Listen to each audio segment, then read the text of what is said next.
Olá, queridas irmãs e queridos irmãos, uma vez mais cá estamos, estimados amigos, para recordarmos juntos e relembrarmos a lição desta semana. Tem sido sempre uma alegria, um prazer muito grande estar convosco e com certeza que nos preparamos na graça de Deus para refletir uma vez mais sobre os ensinamentos que o Senhor quer trazer a todos nós, para a nossa bênção e também para nos prepararmos ainda mais para esse dia glorioso que será a volta de Jesus. Eu saúdo cada um de vós. Hoje, marido, particularmente, farás as saudações a muitos amigos que nos vão escrevendo, que vão mandando mensagens, que nos vão encontrando, e que prazer que é e que alegria muito grande percebermos que a palavra de Deus pode ir bastante longe. Queres referir então algumas dessas pessoas? Sim, quero aqui saudar, para além dos irmãos e irmãs que nos acompanham a partir de Portugal, eu já vou ter uma palavrinha particular para com esses. Temos aqui também alguém que nos ouve a partir do Luxemburgo, aqui na Europa, e fora da Europa temos no continente africano, em Moçambique, na Namíbia e no continente americano, no Brasil. Já agora uma saudação muito especial para estes irmãos de Moçambique. Trata-se do irmão Neves Moraes e também do irmão Gil de Maputo, Maputo, a minha cidade natal, não é? Que na altura se chamava Lourenço Marques e hoje se chama Maputo desde a altura da independência. Pois bem, saúdo estes queridos irmãos que nos acompanham então do meu país natal. Uma saudação muito especial, muito querida para vós e, obviamente, para todos os irmãos. E mulher, eu gostaria de dizer aqui o seguinte. Esta semana que passou nós não tivemos a oportunidade de gravar no tempo que nós queríamos, de modo que estamos a gravar no domingo, e ontem foi uma bênção termos estado na Assembleia Espiritual e encontrarmos lá muitos irmãos e irmãs que nos vieram agradecer pelos nossos comentários da Escola Sabatina. O nosso coração obviamente que se regozija imenso, mas saibam que nós sentimos que a glória, a honra e o mérito não são para nós, porque nós sentimos-nos muito pequeninos e apenas sentimos que é o poder de Deus a atuar em nós e através de nós, e por isso toda a honra e toda a glória é para o nosso Deus, não é, mulher? Amém, assim seja. E é por isso que nós vamos orar, exatamente para que Deus nos inspire e para que seja Ele a conduzir toda esta reflexão, para melhor o conhecermos e ainda o amarmos mais. Amém. Amém. Vamos orar então. Eu vou começar com esta prece. Querido Deus e nosso amado Pai, muito obrigada, Senhor, porque nos tens abençoado. Obrigada porque o conhecimento da Tua Palavra traz serenidade, coragem e alento ao nosso coração. E, acima de tudo, Senhor, percebendo que breve Jesus voltará, nós sentimos-nos entusiasmados, com esperança, com alento e também buscando de Ti a força e a coragem para ultrapassarmos desafios na nossa vida. Amém. Senhor, que sejas louvado pela palavra que chega até nós e uma vez mais, Senhor, nós pedimos que o Teu Santo Espírito esteja connosco. Amém. E que seja, Senhor, a Tua palavra a incidir na nossa mente e no nosso coração e que nos motive, Senhor, às boas obras. Pedimos, Senhor, o Teu Santo Espírito, pedimos que me uses a mim, ao meu marido, na explanação desta palavra que é Tua, e que muitos irmãos e irmãs e amigos possam ser abençoados por ela e também partilharem a mesma palavra com outros. Fica connosco, Senhor, inspira-nos e abençoa-nos, em nome de Jesus. Amém. Amém, Senhor. Muito bem, nós temos estudado ao longo do Antigo Testamento e temos encontrado, particularmente na parte do Antigo Testamento, símbolos sobre a questão do Apocalipse. Esta semana nós vamos estudar a primeira parte daquilo que será o encontrarmos também parte dessa simbologia profética no livro dos Salmos. Portanto, teremos a parte 1 esta semana e, se Deus quiser, na próxima semana iremos refletir sobre essa parte 2 também da profecia nos Salmos. É interessante que este livro, os Salmos, vai acabar por demonstrar estas experiências humanas no sentido desta interação com Deus. Em muitos dos salmos nós encontramos as experiências de desânimo, de sofrimento, de alegria, de perdão, de salvação. E no fundo tudo são experiências daqueles filhos de Deus que, ao percorrerem esta caminhada, ao fazermos esta peregrinação, acabamos por perceber estas experiências de relacionamento com Deus. E o livro de Salmos realmente são hinos maravilhosos e cartas maravilhosas que falam sobre esta mesma realidade. Logo na lição de domingo, marido, vai falar e vai recordar aqui sobre a questão do nosso sumo sacerdote.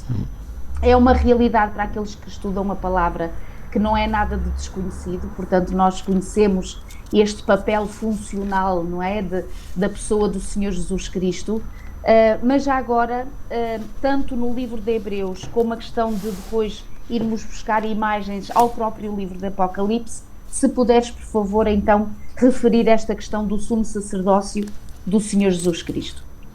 Muito bem, antes de mais nada deixem-me dizer que esta parte dos Salmos e particularmente a incisão ou o foco que o livro de Salmos dá no Santuário Celestial é por acaso um trabalho que eu me lembro de ter feito no meu curso de Teologia, foi até uma sugestão de um professor, e então fiz uma investigação para ver o que é que o livro de Salmos fala sobre o santuário. E na altura fiquei, enfim, estupefacto ao verificar como o livro de Salmos realmente é um livro que está cheio, mas cheio de referências ao santuário. Quer ao santuário, ao templo, não é? Quer, muito provavelmente, ou quase certeza, aliás, sem qualquer dúvida, também ao santuário celestial. De que o santuário terrestre, ou o templo em Jerusalém, era uma cópia em miniatura, não é, desse enormíssimo santuário que existe no céu. Obviamente que no santuário e todo o serviço que existia à volta do santuário terrestre era feito através de sacerdotes, não é? Havia os sacerdotes e depois havia um sacerdote que era, por assim dizer, o sacerdote que presidia a equipa de sacerdotes, e esse sacerdote chefe, digamos assim, era o chamado sumo sacerdote, ok? Ora, tudo isso eram imagens, eram símbolos para que o povo de Deus daquele tempo, e obviamente essas lições são válidas para nós hoje, pudessem compreender não apenas o sacerdócio desses sacerdotes, mas através do sacerdócio desses sacerdotes nós podemos compreender o sacerdócio do nosso sumo sacerdote por excelência, que é Jesus Cristo. Então tudo se centra sempre na pessoa divina de Jesus Cristo e no seu sacerdócio em nosso favor. Não se esqueçam que o sacerdote ou os sacerdotes eram pessoas que, digamos, faziam a ponte entre o povo e Deus, e também entre Deus e o seu povo, ok? Eram intermediários.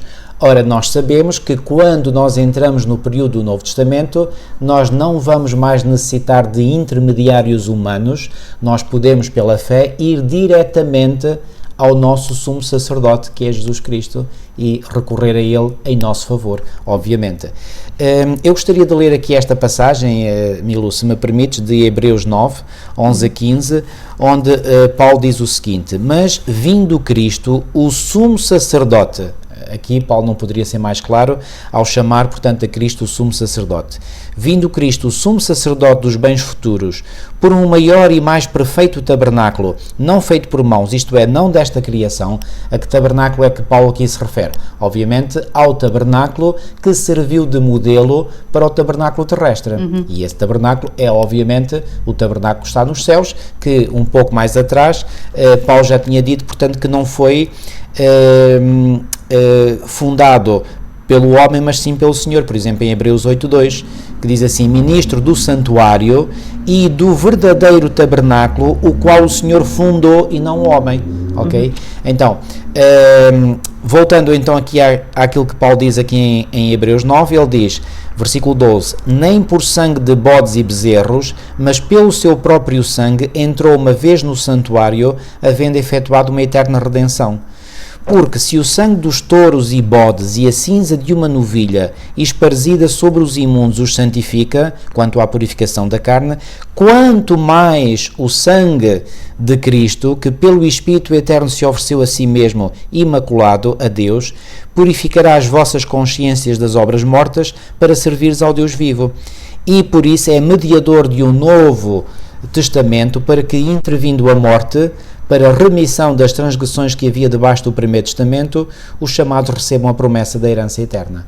Pois bem, é uma linguagem que a princípio, e quem lê isto pela primeira vez pode achar um pouco confuso, mas Paulo aqui usa uma linguagem ao mesmo tempo teológica, não é? E ao mesmo tempo legal, ou seja, a nossa redenção teve que passar por um processo legal e esse processo legal foi, portanto, exigia a morte de Jesus em nosso lugar. E, portanto, é apenas por essa morte, e Paulo aqui está a deixar isto muito, muito claro, que nós podemos ter, então, acesso a essa promessa da herança eterna. Okay? Eu creio que aqui a questão, e é sempre bom lembrar, que realmente, pela nossa condição, o que é que eu quero dizer com isto? De estarmos condenados pelo pecado, não é? Porque o salário do pecado é a morte, e nós precisaremos sempre de um bom advogado, precisaremos sempre de um bom intercessor e de um substituto.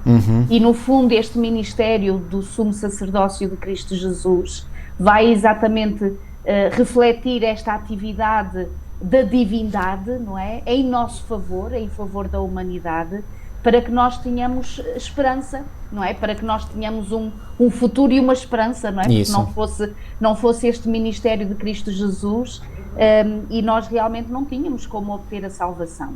E, portanto, o Senhor Jesus tornou-se, no fundo, apto a este ministério de sacerdócio ao doar a sua própria vida, ao dizer também pelas cartas de João que ele é o nosso advogado, não é? Aquele que está do nosso lado, intercedendo por cada um de nós. E agora repara, marido, a gente pensar que há todo um tribunal divino, não é? Assente para ir julgar todas as coisas, em que o juiz é Deus o Pai, em que o advogado é o Senhor Jesus Cristo. O advogado da defesa. Da defesa. É o Jesus Cristo, porque da condenação e da acusação sabemos quem é. Muito bem. E depois o Espírito Santo, que está ali para esclarecer todas as coisas e, portanto, para fazer todas as coisas. Então, este tribunal que se assenta e que delega estes diferentes ministérios com um só objetivo, que é retirar de nós a tal condenação. Então o Senhor Jesus, como sumo sacerdote, apresenta-se diante de Deus o Pai para apresentar a Ele as suas próprias vestes, a sua própria justiça, e dizer que nós fomos limpos, que fomos lavados no sangue do Cordeiro e, portanto, recebemos as suas vestes que nos justificam.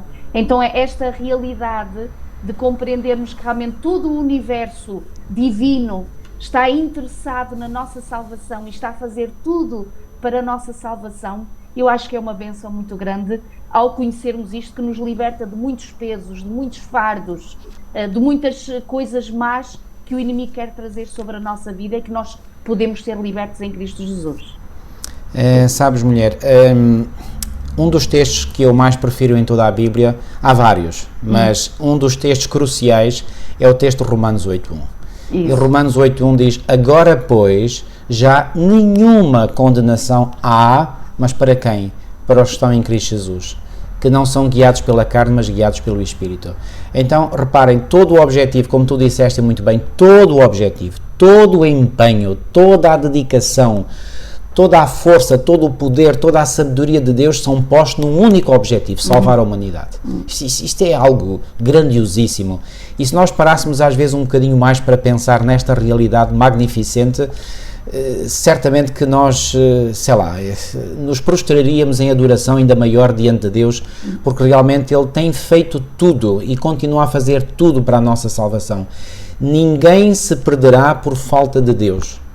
Cada um se perderá pela sua própria falta, por ter recusado de forma obstinada, eu diria mesmo rebelde, a oferta graciosa de salvação que Deus nos quer oferecer. Então nós estamos numa condição deficiente, sim, é verdade. Nós somos pecadores, sim, é verdade. Nós nascemos com uma natureza pecaminosa, sim, é verdade.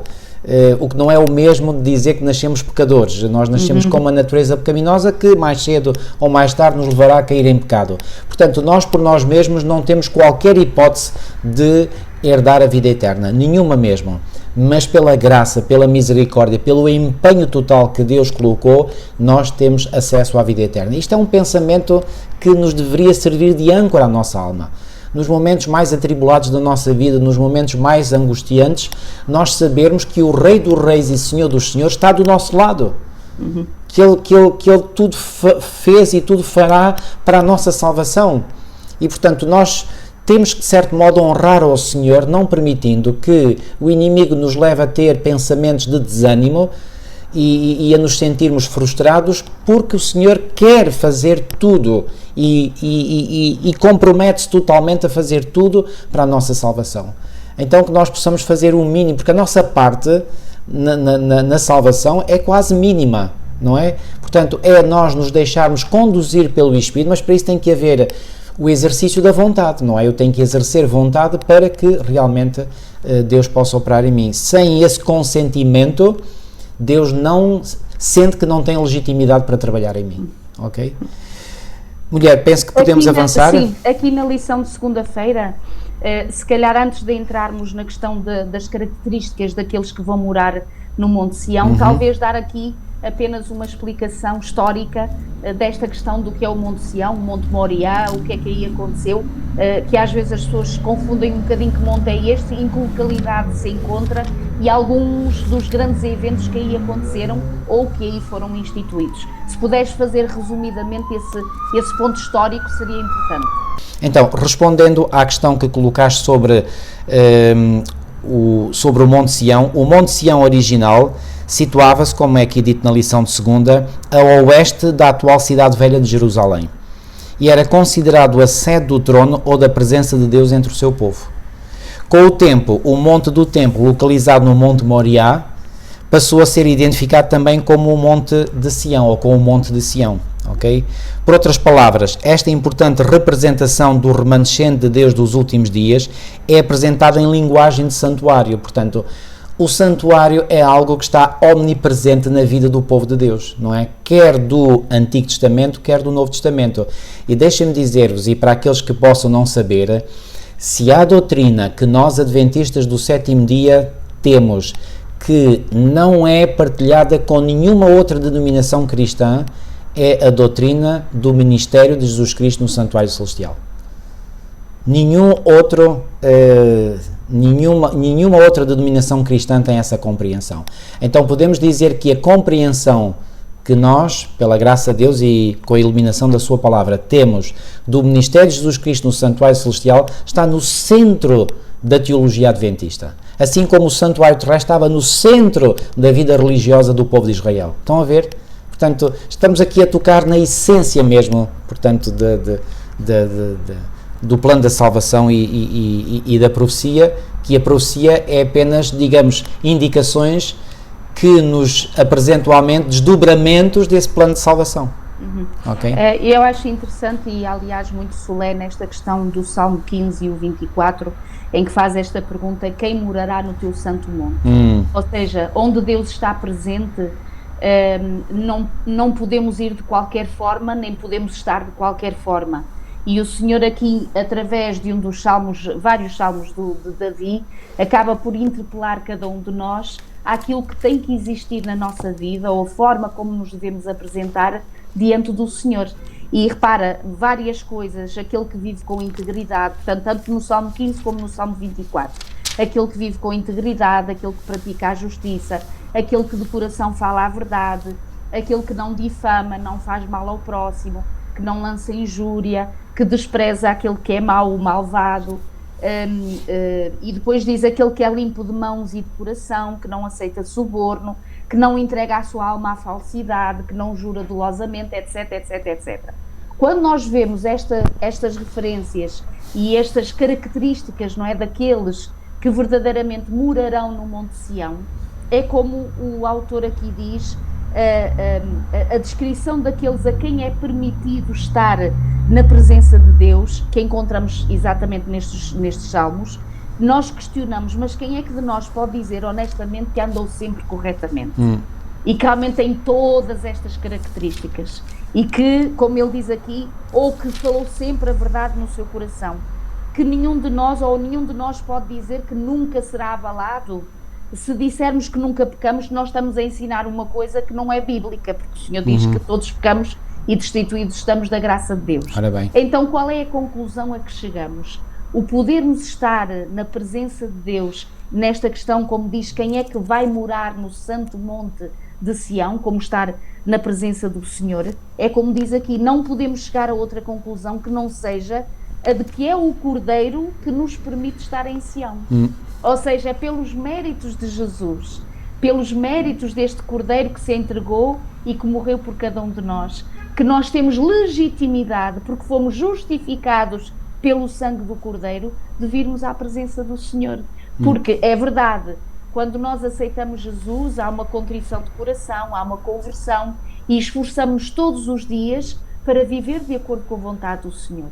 Isto tem que haver na vida do crente convertido. Há uma luta constante entre as trevas, as forças do mal, que querem anular em nós a força do bem, que é o Senhor Jesus em nós. Então há uma luta diária, mas o resultado de podermos vir à presença do Senhor passa inevitavelmente pela sua purificação em nós, ou seja, a sua justificação, porque sozinhos nós nunca lá chegávamos, nem tínhamos esta oportunidade, não é? E por isso é interessante o autor aqui dizer e recordar que neste Monte Sião nós temos todos o convite para irmos à sua presença, mas para termos estas características daqueles que podem estar no Monte Sião, na presença de Deus, nós precisaremos sempre, como diz aqui, que seja o Cordeiro que nos justifique e nos prepare para irmos à sua presença. Amém, amém.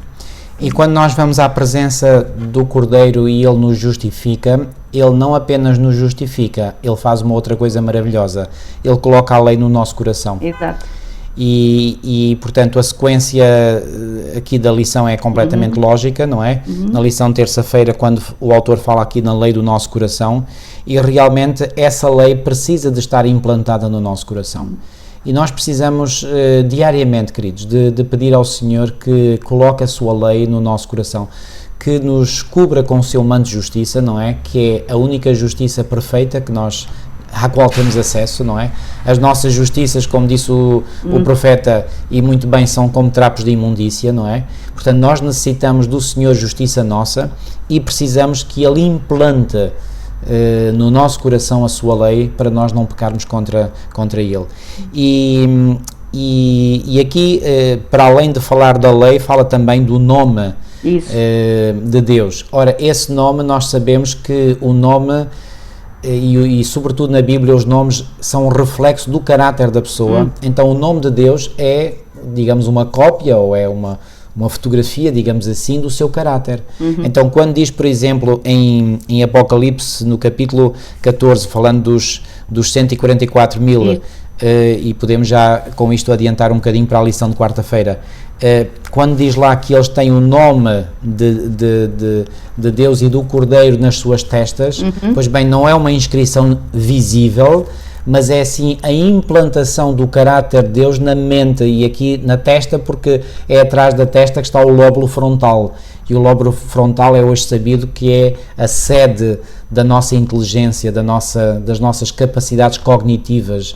Então, quando o caráter de Deus está bem implantado na nossa mente, nós temos o nome do Pai inscrito aqui, portanto, nas nossas testas, como diz, portanto, Apocalipse, capítulo 14, e no versículo 1, e eu posso ler, diz assim: E olhei, e eis estava o Cordeiro sobre o monte Sião, e com ele 144 mil, que nas suas testas tinham escrito o nome dele e o do seu pai. Então é realmente uma indicação de que os 144 mil terão ou refletirão na perfeição o caráter de Deus. Agora, como é que essa perfeição é atingida? Pois bem, tem que haver um esforço da nossa parte, sim, mas esse esforço da nossa parte é para não perdermos a conexão com Deus pela fé. Porque a nós de manter essa conexão com Deus, essa ligação vital com Deus, a partir do momento em que nós mantemos essa conexão, é Deus, como disse Paulo, que opera em nós o querer e o efetuar segundo a sua boa vontade. Reparem, isto é como, por exemplo, quando nós temos um telemóvel com a bateria quase a esgotar-se, não é? Com a carga da bateria a esgotar-se. Reparem, temos que ser nós a chegar a uma tomada de corrente e colocar ali o carregador, não é? E ligá-lo ao telemóvel. Não somos nós que carregamos o telemóvel. É a energia elétrica que vem daquela tomada. Mas nós tivemos que conectar. Então nós precisamos de conectarmos com Deus. Agora, a energia que flui de Deus para nós é que opera em nós a transformação. Que isto fique muito claro, amigos. Portanto, nós não produzimos energia em nós mesmos. Nós apenas nos conectamos com Deus e a partir desse momento Ele faz o resto em nós, ok? Tá bom? Este bom nome, este nome, não é? Que a importância do nome, poderemos nós dizer assim que, e ainda hoje nós dizemos, ai, quem é tal e tal? Ai, aquele senhor de nome tal, ai, boas famílias, ou então o contrário, não é? Mas para dizer o quê? Que realmente nós somos representantes desse nome, que é o bom nome de Deus. E também, infelizmente, às vezes em contraste, nem sempre somos bons representantes desse bom nome de Deus. Então, quando o Senhor diz que quer implementar em nós o seu caráter, não é? É exatamente esta disposição mental de aceitação voluntária da nossa parte para assumirmos e para recebermos essa influência divina que fará de nós pessoas de bom nome. De bom nome em que sentido? Porque glorificamos a Deus, porque realmente aquilo que é visto na nossa vida faz com que até a nossa palavra seja levada a sério, não é? Não há engano, lá está, aqueles que vão ao Monte Sião, não há mentira, somos pessoas fiéis, corretas, honestas. Portanto, este bom nome é a implementação do caráter de Deus em nós, para nós sermos seus representantes e representando esse nome maravilhoso que é o nome do Senhor Jesus. Já agora neste Salmo 5, que vem logo na lição de quarta-feira, o salmista faz este contraste entre aqueles que estão perdidos e os que foram redimidos. E passa exatamente por aqui, no sentido que, por exemplo, aqui os redimidos, em Apocalipse 14, não têm nenhum engano na boca, lá está, portanto representam bem o nome do Senhor, perdão, são contadores de verdade, as suas palavras e as suas ações refletem o caráter justo de Deus, enquanto que os ímpios, como diz Davi no Salmo 5:9, parece que aqui Apocalipse 14 está a responder a Davi no Salmo 5, para estes ímpios não há verdade na sua boca. E então cá está o contraste entre aqueles que são verdadeiramente convertidos a Jesus e têm a graça do Espírito de Deus nas suas vidas e aqueles que infelizmente resistem a esse Espírito e acabam, portanto, por ser as suas vidas contrárias à vontade de Deus. Já agora, Milou, se me permites, há aqui um claro paralelismo que nós temos que fazer, que é o seguinte: Jesus, quando se referiu a Satanás, disse que ele era mentiroso e pai da mentira. Isto está em João 8,44. E já agora aproveito para referir que,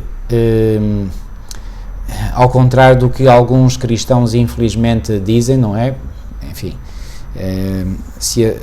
qual será a sua condição de cristãos, enfim, Deus estará lá para julgar, mas há cristãos que não acreditam na existência de Satanás, como um ser pessoal, como um ser maligno, não é?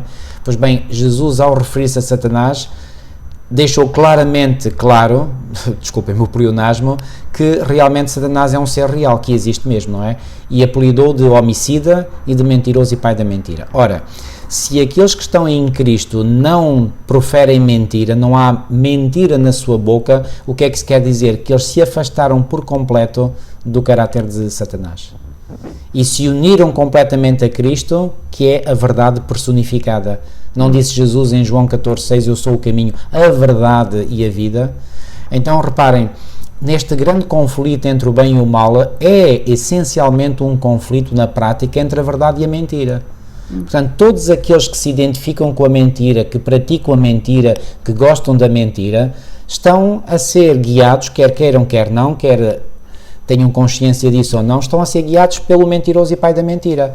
Ao passo que aqueles que abominam a mentira, que não querem a mentira de alguma forma, que almejam a verdade, que querem conhecer a verdade, que querem seguir a verdade, só podem estar a ser guiados pelo Espírito da verdade. Estão a ver? Portanto, é um contraste total, absoluto, ok? E o mundo está cheio de mentira, cheio mesmo. E como é que nós podemos afirmar isso? Então, não diz, por exemplo, em Apocalipse 12, no versículo 9, e foi precipitado o grande dragão, a antiga serpente, chamado o Diabo e Satanás, que engana todo o mundo, ou seja, a esmagadora maioria dos habitantes deste planeta são vítimas dos enganos, ou de algum tipo de engano de Satanás. E só a verdade de origem divina pode expelir da mente de qualquer pessoa essas mentiras, esses enganos. E nós, mulheres, já temos sentido, pela graça de Deus, como é tão prazeroso ver pessoas que começam a conhecer as verdades da palavra de Deus, e as pessoas ficam espantadas, ficam boquiabertas, ficam às vezes maravilhadas, às vezes até revoltadas também. Há uma mistura de sentimentos, de emoções que muitas vezes aparece no coração dessas pessoas.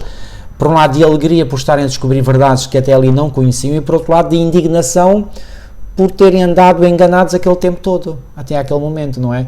Então, realmente, a grande libertação que Deus opera em nós é nos libertar do poder da mentira, que exerce um poder tremendo nas mentes dos seres humanos. É algo fabuloso mesmo. Mas vamos avançar. Vamos avançar. É muito bonito este salmo que é referido aqui na lição de quinta-feira, é o Salmo 51. Não o vamos ler todo, mas estes versículos em que o autor faz alusão no capítulo, portanto, Salmo 51, versículos 7 a 15, quando diz: purifica-me com hisopo, ficarei limpo, lava-me, ficarei mais alvo que a neve. Faz-me ouvir júbilo e alegria para que exultem os ossos que esmagaste. Esconde o rosto dos meus pecados, apaga todas as minhas iniquidades. Cria em mim, ó Deus, um coração puro e renova dentro de mim um espírito inabalável. Não me repulses da tua presença, nem me retires do teu Santo Espírito. Restitui-me a alegria da tua salvação e sustenta-me com um espírito voluntário. Então ensinarei aos transgressores os teus caminhos e os teus pecadores se converterão a ti. Livra-me dos crimes de sangue, ó Deus, Deus da minha salvação. A minha língua exaltará a tua justiça. Abre, Senhor, os meus lábios e a minha boca manifestará os teus louvores. É muito interessante que nós sabemos qual é o contexto deste salmo. Portanto, Davi escreveu quando o profeta Natã é enviado pelo Senhor para repreendê-lo, não é? E do seu grave pecado, daquilo que havia acontecido. E eu acho maravilhoso porque há aqui uma sequência de formas que Deus incide na nossa vida e age na nossa vida para nós compreendermos algumas coisas, sermos libertos de outras e conseguirmos depois as vitórias no Senhor. Repara, este salmo, dos versículos que lemos, começa logo pela questão do perdão, não é? E Davi foi buscar este perdão ao Senhor Jesus, não tinha outra saída a não ser correr para o Senhor, porque não há saída para o pecado a não ser o Senhor. O Senhor é que nos pode dar a libertação desse pecado e da consequência maior do pecado, que seria a morte eterna, não é? Outras consequências teremos que levá-las nesta vida, ainda como Davi também levou algumas das consequências deste seu ato que ele havia feito. Mas esta questão de ele ser perdoado, e depois repara, quando ele pede: cria em mim, ó Deus, um coração puro, é como se ele estivesse cansado de si próprio.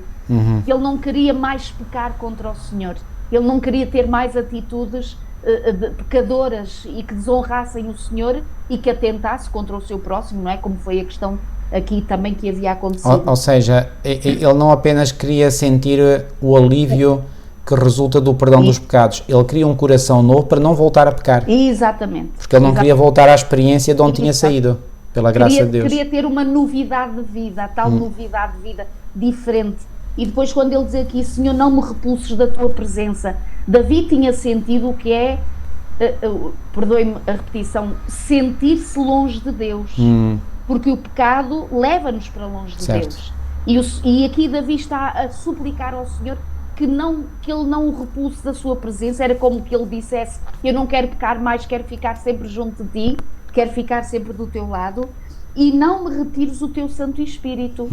Ora, Deus não retira o Santo Espírito, nós é que pelas nossas atitudes acabamos por resistir a esse Espírito, e ele acaba por respeitar a nossa decisão, não é? Porque quando Davi decidiu na sua vida ele pecar contra o Senhor através daquele grande pecado que ele cometeu, mais do que um, com certeza que ele resiste ao Espírito Santo, não é? E o Senhor acaba por não poder agir na sua vida. E depois diz: então restitui-me a alegria da salvação. Isto é muito bonito, porque reparem, durante o tempo em que nós pecamos contra Deus, nós não poderemos ter a verdadeira felicidade, querido. Nós muitas das vezes buscamos esta, a outra e outra solução para ver se abafamos aquela consciência culpada que nos impede de ter a verdadeira felicidade, que é a salvação. Então aqui Davi... Agora repara, Sim. e aqui a minha versão diz algo que é semelhante, torna a dar-me a alegria da tua salvação. O que é que isto quer dizer? Que ele já tinha tido essa alegria, que a tinha perdido e que agora desejava muito que readquiri-la de novo. Voltar a tê-la. Então, quando nós pecamos, verdadeiramente nós perdemos a alegria. Isso. A alegria esvai-se. E esvai-se porquê? Por uma consciência culpada. E esta consciência culpada é algo terrível. Foi isto que Davi sentiu. É isto que nós sentimos também. Reparem porque é que a Bíblia é tão atual, queridos. Porque nestes exemplos, nestas experiências destes homens e mulheres do passado, nós vemos aqui um reflexo da nossa própria experiência, não é? E portanto nós nos identificamos completamente com estas personagens.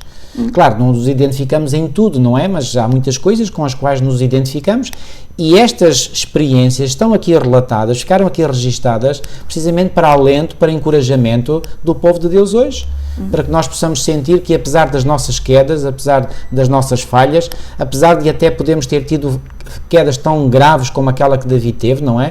Que adulterou com a mulher de um dos seus oficiais, que era um oficial estrangeiro, mas que tinha abraçado o Deus de Israel, era um homem íntegro, era um homem correto e não merecia aquilo que Davi fez, não é? De lhe ter, por assim dizer, roubado a mulher, não é? De ter tido relações com ela, de a ter engravidado e depois, e tu disseste muito bem, portanto um pecado levou ao outro, ele chegou ao extremo de fazer um plano macabro para que o marido dessa mulher com a qual tinha adulterado viesse a morrer no campo de batalha para ele depois legalmente e legitimamente poder casar com essa mulher, não é? Claro que tudo isto não escapou aos olhos de Deus, não é? Que sabe todas as coisas, que vê tudo, e Davi sentiu-se muito mal, obviamente, e não era caso para menos, como é óbvio, não é? Assim como nós não devemos abafar a voz da nossa consciência quando nós erramos, porque isso é a voz do Espírito Santo a falar em nós e a querer nos levar ao reconhecimento do nosso pecado. Não é? Não se esqueçam que o trabalho do Espírito Santo é convencer-nos do pecado, e convencer do pecado não é uma tarefa agradável. Nós não ficamos todos regozijados quando o Espírito Santo nos convence do pecado. Ficamos tristes, ficamos abatidos, ficamos angustiados, temos uma consciência culpada, mas se formos humildes e corajosos o suficiente para aceitar essa convicção, nós seremos curados. Quando, obviamente, recorremos a Jesus e pedimos perdão pelo nosso pecado, assim como Davi o fez, não é? Então, repito, estas histórias aqui mencionadas na Bíblia são histórias que nos animam, que nos encorajam, e não deveríamos perder o ânimo, porque, muitas vezes, quando nós caímos em pecado, o ânimo parece esvair-se e parece que a fé escapa por entre os nossos dedos e que já não há mais salvação para nós, não há mais esperança para nós. Pois bem, há sempre esperança, contanto que nós façamos a démarche ou tomemos a iniciativa de ir junto de Deus com humildade, pedindo perdão pelos nossos pecados. O que é maravilhoso notar é que quando somos chamados à presença de Deus, e aí nós notamos aquilo que temos que lhe confessar e o perdão que temos que receber da parte do Senhor, mas ir à presença de Deus é, em última análise, depois ser enviado em missão. Não é? Porque assim como Isaías, depois de sentir-se perdoado, diz: eis-me aqui, não é? A quem enviarei, quando o Senhor perguntava isso, que líamos numa outra lição da semana anterior, mas depois diz: eis-me aqui. Se por um lado rapidamente teve consciência do seu pecado, recebe o perdão de Deus e sente ânimo para ir em nome de Deus agora proclamar todas as coisas. E então repara, este salmo que acabamos de ler, quando Davi está a dizer: Senhor, tudo isto purifica o meu coração, dá-me um espírito inabalável, que eu fique na tua presença, não me retires o Espírito Santo, dá-me a alegria da salvação, dá-me esse espírito voluntário. Então, quando eu tenho tudo isso, quando eu vivo tudo isso, quando a graça de Deus habita em mim, então eu vou ensinar aos transgressores o teu caminho. E qual é a promessa? E eles se converterão. Isso. Então, queridos, o que é que eu acho que há aqui que o Senhor nos quer ensinar e que nós percebemos isso na nossa vida e na nossa igreja? A nossa vida incoerente em relação àquilo que nós pregamos e aquilo que nós praticamos é o número 1 que impede a conversão dos pecadores. A nossa incoerência entre o que pregamos e aquilo que nós fazemos, entre aquilo que nós dizemos e aquilo que nós praticamos. E por isso é que Davi aqui, em primeiro lugar, vai buscar esse perdão de Deus, vai no fundo pedir essa transformação na sua vida, não é? De novidade de vida, vai partilhar depois esse evangelho, quanto mais não seja até essa experiência de perdão que ele viveu com Deus, e então ele depois diz, e tenho a certeza que os pecadores se converterão a ti. Então, quando ainda no início da nossa gravação, tu falavas que tivemos ontem o privilégio de estar numa Assembleia Espiritual muito abençoada, que foi, sem dúvida, um marco poderoso na nossa caminhada cristã, e como dizia o pastor que ele estava convidado, nós muitas das vezes temos esperança, é verdade, esperança no sentido de andarmos, mas não temos ousadia. E ousadia no sentido de nós devemos ter uma esperança ousada, que é o quê? A nossa vida terá poder, a nossa palavra terá poder quando nós, pela graça de Deus, vivermos em humildade e perdoados no Senhor e transformados pela sua graça. Então Davi tinha essa consciência e ele percebeu o que era viver com o Senhor e o poder que tem uma vida que vive com Deus, mas depois também percebeu o outro lado, é quando peca contra o Senhor e o poder que tem essa vida contra Deus, contra as palavras de Deus.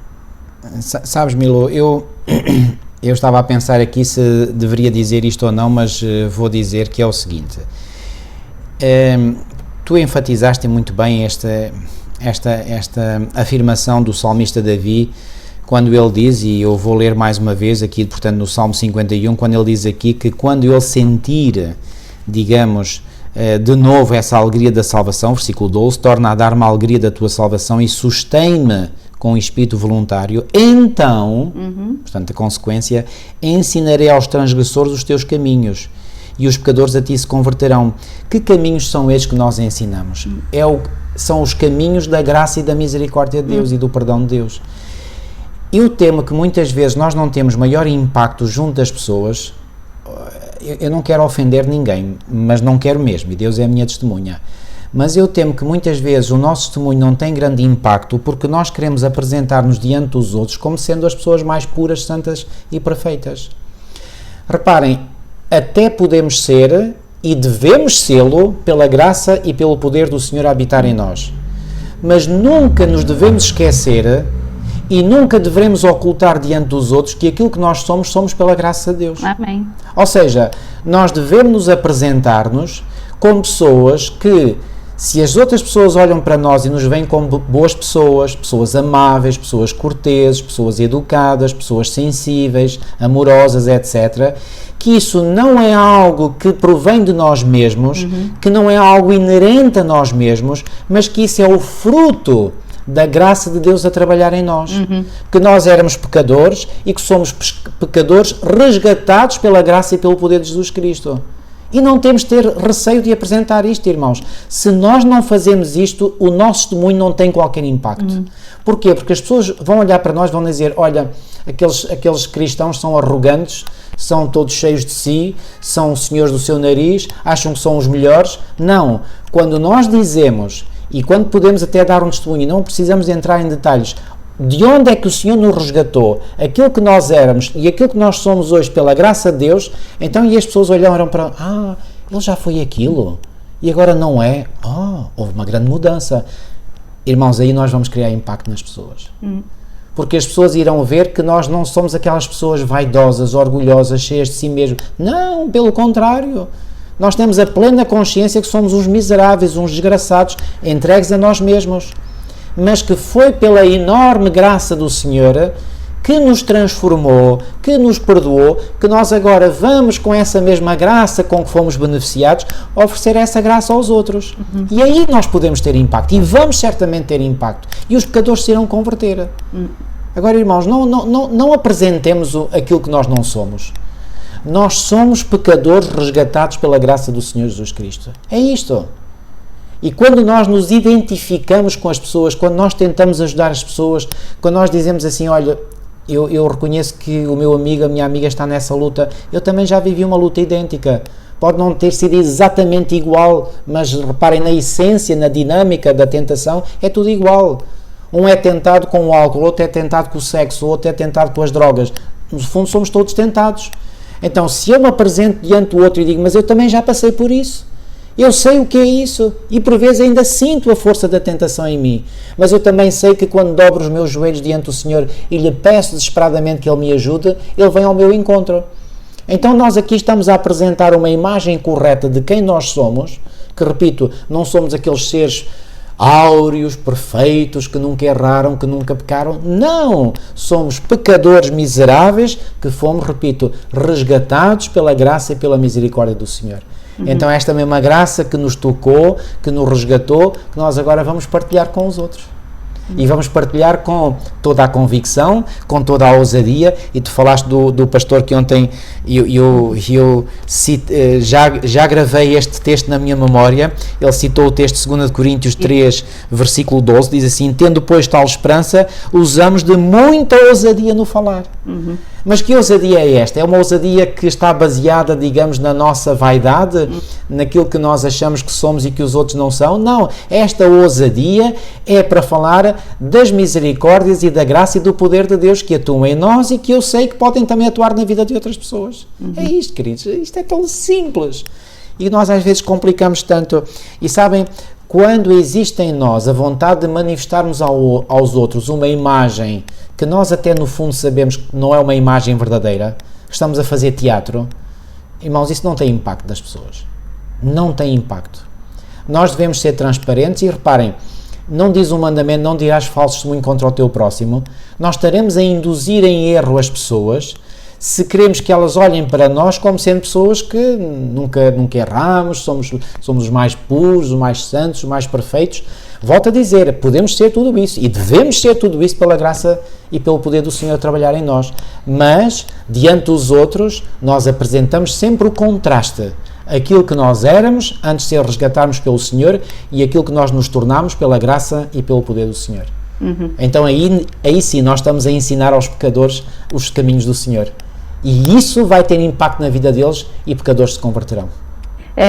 Para quase terminarmos esta citação que vem aqui na lição de quinta-feira e arremata muito bem isso que tiveste a dizer, logo que uma pessoa vai a Cristo, portanto isto está no livro Aos Pés de Cristo, de Ellen White, logo que uma pessoa vai a Cristo, nasce no seu coração um desejo de tornar conhecido a outros o precioso amigo que encontrou em Jesus. A verdade salvadora e santificadora não pode ficar fechada no seu coração. Se estivermos vestidos com a justiça de Cristo e cheios de alegria com a habitação do seu Espírito em nós, não nos será possível ficar calados. Se tivermos experimentado e visto que o Senhor é bom, nós teremos alguma coisa a dizer. Como Filipe, quando encontrou o Salvador, nós convidaremos outros para virem também à sua presença. Amém. E realmente isto é maravilhoso, a ação do Espírito de Deus em nós, que acaba por nos trazer a bênção. Nós somos os primeiros a ser abençoados, mas depois somos instrumentos de bênção para a bênção da vida das outras pessoas também. Louvado seja o Senhor. É isso mesmo. E aqui na lição de sexta, se me permites, eu vou ler também esta citação, que diz assim: os Salmos de Davi passam por uma série completa de experiências, desde as profundezas da culpabilidade consciente e da condenação própria, até à fé mais sublime e à mais exaltada comunhão com Deus. O registro da sua vida declara que o pecado apenas pode trazer o quê? Ignomínia e desgraça, mas que o amor e a misericórdia de Deus podem alcançar as maiores profundidades. Que maiores profundidades são estas? As maiores profundidades em que alguém caiu no pecado. Que a fé erguerá a alma arrependida para que participe da adoção de filhos de Deus. De todas as declarações contidas na sua palavra, esta é um dos mais fortes testemunhos da fidelidade, da justiça e da misericórdia de quem? De Deus, no seu concerto. No seu concerto com quem? Com nós seres humanos, connosco seres humanos. Jurei ao meu servo Davi, com ele a minha mão ficará firme e o meu braço o fortalecerá. A minha fidelidade e a minha benignidade estarão com ele, e em meu nome será exaltado o seu poder.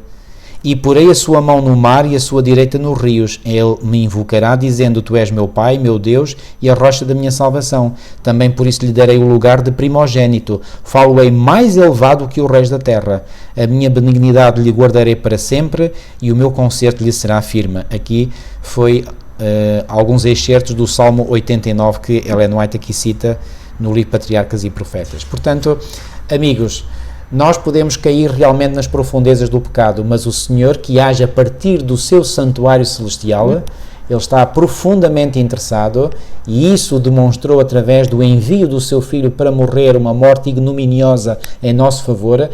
Ele demonstrou claramente, e para que não houvesse a mínima dúvida na nossa mente, que Ele nos ama e que Ele nos quer resgatar. Ele quer que nós estejamos com Ele por toda a eternidade. Isto é um pensamento absolutamente magnífico e que nós deveríamos reter na nossa mente e pensar nele a cada hora, a cada minuto da nossa vida. Amém. Pois bem. Queres orar, marido? Sim, bem? Vamos terminar então. Terminamos. Nosso querido e amado Pai que estás nos céus, mais uma vez, Senhor, nós fomos beneficiados e muito abençoados, Senhor, com o estudo e com a reflexão da Tua Palavra. Ó Senhor, muito obrigado por mais uma vez nos vires reavivar na nossa mente estas preciosas verdades de que Tu queres o nosso melhor. Tu queres a nossa salvação eterna. E tudo aquilo que Tu desenvolves a partir do Teu santuário celestial tem um único e só objetivo: o resgate da humanidade que caiu em pecado, Senhor. Ó bom Pai, louvado seja o Teu nome por tudo. Ajuda-nos, Senhor, a reconhecer essa graça maravilhosa que está à nossa disposição. Esse amor sublime, esse amor grandioso, Senhor, que consentiu em viver o maior de todos os sacrifícios para que nós pudéssemos ter acesso à vida eterna. Ajuda-nos, Senhor, a vivermos esta realidade na nossa vida pessoal e também, Senhor, a podermos partilhar estas boas novas com aqueles que estão ao nosso redor, para que assim também muitos mais pecadores, Senhor, se venham a converter a Ti e desse modo a louvar o Teu santo nome. Fica, pois, connosco, fica com aqueles que nos ouvirem, que os abençoes grandemente e que abençoes também a sua vida de testemunho, que os incites, Senhor, que os motives a te darem também testemunho a partir da sua experiência pessoal, a dar testemunho aos outros destas verdades salvadoras. É o que nós te pedimos e pela fé te agradecemos. Em nome de Jesus. Amém. Amém. Muito obrigada pela vossa presença. Ficamos por aqui hoje e, se Deus quiser, encontramos na próxima semana. Até para a próxima semana, se Deus quiser.